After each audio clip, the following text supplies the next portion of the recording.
You know, there's always going to be outrage on a daily basis. This is the way it is. This is what we're used to. But I haven't seen much outrage over soap operas for quite a while. And, you know, things offending people of soap operas has been around for a very long time. But in the old days, it'd be stuff like, you know, lesbians kissing on television or teenage pregnancy, scenes of drug abuse, violence, that kind of thing. But never have I seen a complaint that was about the traits of a fictional character. This is a new one. And unsurprising, I suppose. So, what did they do? Well, Ofcom, and if you don't know, Ofcom's who you complain to when you're upset about TV programs. Ofcom receives complaints after Coronation Street airs offensive IVF comment from Evelyn Plummer. Evelyn Plummer is the fictional character. Let's make no mistake about that. Evelyn Plummer is not a real person. They are a work of fiction. Keep that in mind. It's not exactly unusual for Coronation Street battle axe Evelyn Plummer, Maureen Lipman, to be seen dishing out scathing and poisonous remarks, such as the nature of her character. Yes, this character is designed to be poisonous and scathing. Not a particularly nice person. And, you know, I don't know how much you know about this kind of thing, but if you want to, you know, present a character as poisonous and scathing, well, they're going to have to say some poisonous and scathing things. So would these things be offensive, perhaps? Well, I would put it to you that yes, they would be. Wasn't the whole point about like someone like Alf Garnett? Don't know if you remember. Don't know if you know Alf Garnett. Alf Garnett was a comedy character who was just basically a complete bigot, and he used to say lots of bigoted things because he was a bigot, and therefore, in order to portray a bigot, you would have to hear comments of bigotry. That, my friends, is how characterization works in fiction. Don't just take my word for it. Socrates wrote about this sort of thing as well, I suppose. But some viewers of the soap reckon a recent line overstepped the mark. Right. Or the line crossed the line. That's what I would have written somehow. Ofcom is assessing whether it will investigate after it received 50 complaints over a remark. 50. It's assessing whether it will investigate after receiving 50 complaints. I mean, how many complaints do you need to receive for them to investigate something? Of people watching television and becoming upset or offended by seeing something on the television. Do you see what I'm saying? Are there people still out there who think that the television is sort of an invasion of their own privacy? That it's actually, when they turn it on, they are at the whims of whatever comes out of the television at them, whatever they hear, whatever they see, not realizing that they have the choice to turn it off. I don't know how people think.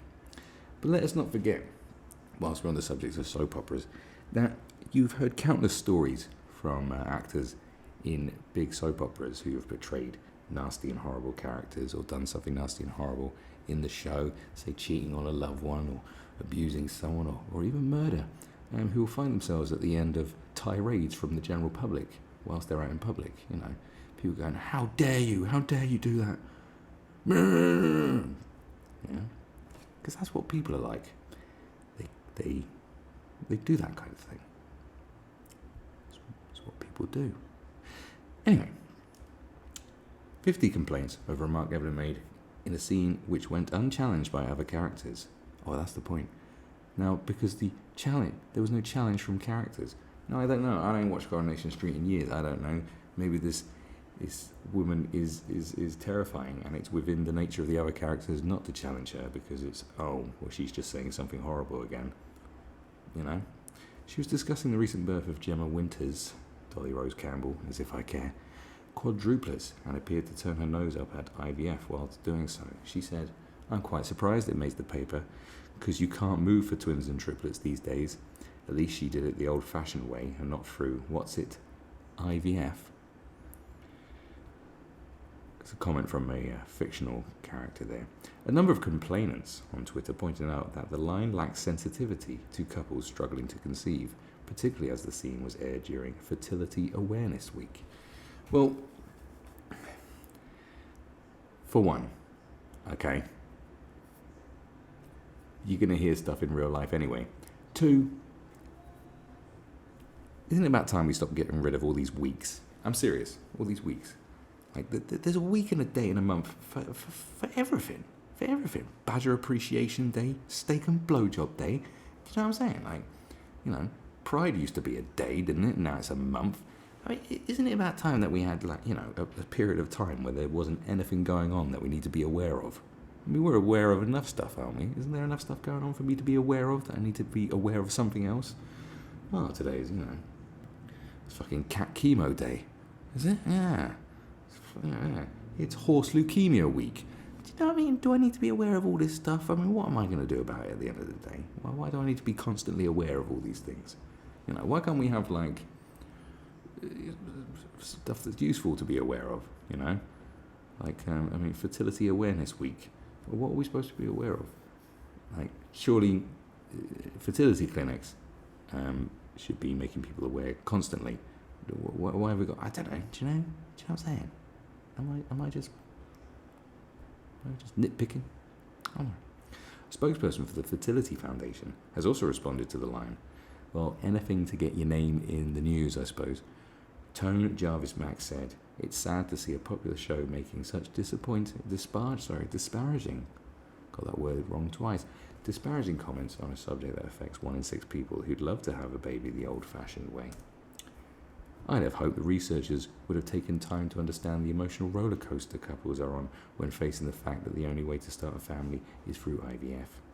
On the other hand, it could be argued that Evelyn is well known for her cutting and non-PC remarks, and as one of Corey's more flawed characters, it is within her nature to say something uneducated like that, but it doesn't make her right."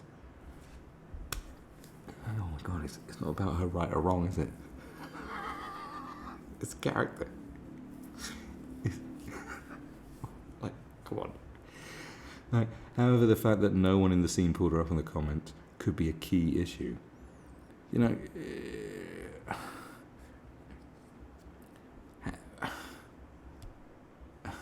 it's Coronation Street, for God's sake. Do you know what I mean? This is a soap opera. This is when people come back from the dead for the convenience of ratings. Do you know, like, what? You know, and it's probably more realistic if people don't pull you up on comments, because people rarely do pull people up on comments. Metro has reached out to Coronation Street spokespersons for comment. Well, what comment do you want?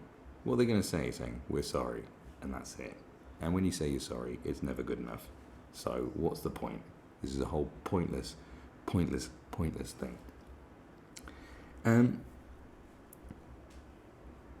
It does bring it around to the whole thing of you have two sets of thinking out here. Complaining to Ofcom is an old school thing. What it would be nowadays is more outrage on Twitter, and I'm sure there was. You know, in the old days, there's just people that complain about everything. It's a very British thing to complain about absolutely everything, you know, just making complaints. And there are people who just love complaining. I used to be someone that loved complaining quite a lot. I sort of had to check myself at some point where I was just constantly going, just complaining about something. Not even something that I was considered to be that bad or like that much of that much of a hindrance on my life, or something that didn't really affect me that much, something I wasn't that angry about, just to talk. Just to talk, because sometimes it's quite funny complaining about stuff. Or just complaining because you haven't got anything else to say. I found myself doing that, and it's something that a lot of people do. Do you know what? It should generally be ignored a hell of a lot of the time, because someone's going to find something to complain about. It goes right across the board. From, I mean, I've worked in customer service before. I've had businesses and stuff, and I've worked in customer service call centers. And I can definitely tell you that there's always something to complain about. You would not believe the things that people will complain about. Sometimes people are trying it on. It's something I do sometimes, is make loads of complaints to see if I can get a bit of a discount or get something for free. Do you know what I'm saying? There's that angle. And then the other thing is that there's entitlement, that apparently everything should just be perfect all the time. People having bad days, but generally, people just love complaining. It's just complaining. I worked in Mallorca, teaching little kids to DJ years ago, right, for one summer. And it was at a first choice holidays place. And the staff would hand out, forms to people's last day. It was a holiday complex. Families are going to stay. The all-inclusive places where they never leave the building and just get drunk whilst the kids are taken off with the kids club. That kind of deal. And they get given a bit of paper, fill out, say, how did you like your holiday? Got any comments to make? And someone actually wrote a complaint about the fact that it rained one day. They made a complaint to first choice, as if they were responsible. It was all good, but it rained. Now, they may have been joking, but I don't think they were. I don't actually think that they were. I also worked at a hotel, very briefly cleaning hotel rooms. It was the Wookie Hole Hotel. They can have one of these if they watch it. Wookie Hole is in Somerset, and it's well known for having it's basically one of those silly British tourist attractions that's based on lies. There was a witch that lived in a cave. She was probably just some what we call mentally ill person these days, but and they built a whole tourist industry off it.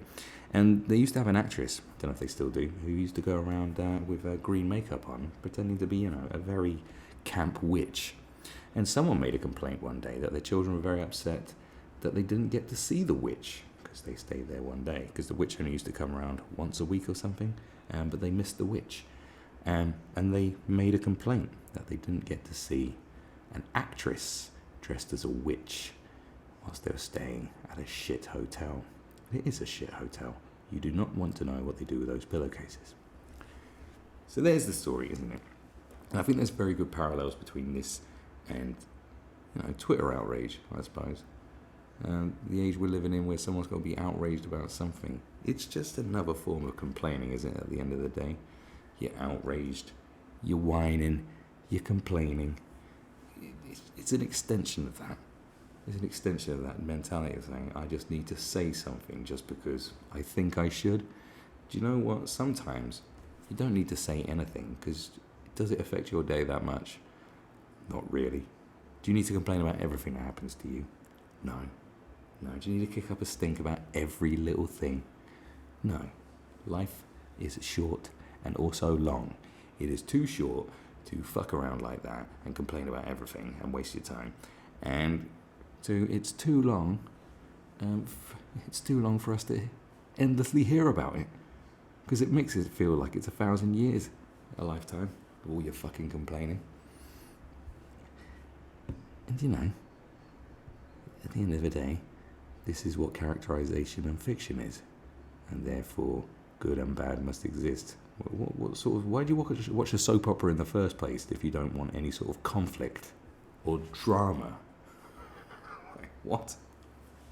You got people going around constantly having affairs, because bumping each other off, doing all kinds of horrendous shit to each other.